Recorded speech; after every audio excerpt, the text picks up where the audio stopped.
বর্ষা ক্যালেন্ডারে এলেও মাঠে নেই তার সাড়া। ধানের চারা ধীরে ধীরে বয়স্ক হয়ে উঠছে, পাট শুকিয়ে যাচ্ছে, জমির মাটিতে দেখা দিচ্ছে ফাটল। জলপাইগুড়ি সদর ব্লকের দাসপাড়া এলাকার কৃষকদের এখন প্রতিদিনের রুটিন আকাশ দেখা, আর মনের মধ্যে জমাট বাঁধছে দুশ্চিন্তার মেঘ।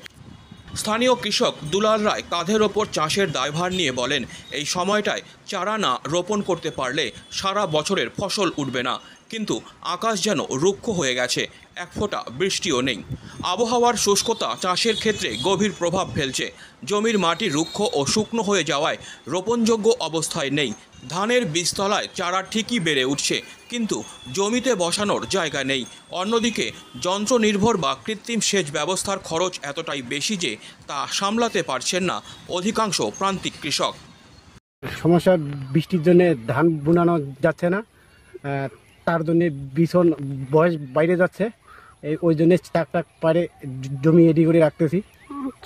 না পাট কাটানো যাচ্ছে না।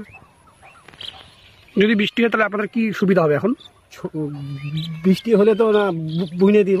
ফার্মার্স ক্লাবের সদস্য দশরথ দাস বলেন, ধান পাট সব কৃষিকার্যের জন্য এখন উপযুক্ত সময়। বৃষ্টি না হলে ফসল মার খাবে।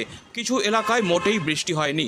আমাদের সব আশা এখন আবহাওয়ার পূর্বাভাসের দিকে। আবহাওয়া দপ্তর সূত্রে জানা গেছে, মঙ্গলবার থেকে উত্তরবঙ্গ জুড়ে বৃষ্টির সম্ভাবনা রয়েছে। এই খবরে একটু হলেও স্বস্তির নিঃশ্বাস ফেলছেন চাষিরা। তবে বৃষ্টির নিয়মিততা ও পরিমাণ না বাড়লে ফসলের ক্ষতির সম্ভাবনা থেকেই যাচ্ছে বলে আশঙ্কা প্রকাশ করেছেন বিশেষজ্ঞরা।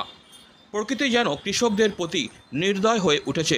এক ফোঁটা জলের অপেক্ষায় সেচ নির্ভর নয় এই এলাকার কৃষকরা তাকিয়ে আছেন আকাশের অমলিন করুণার দিকে।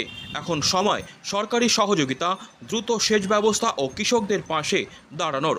কারণ মাটি চায় জল, কৃষক চায় বাঁচার আশা।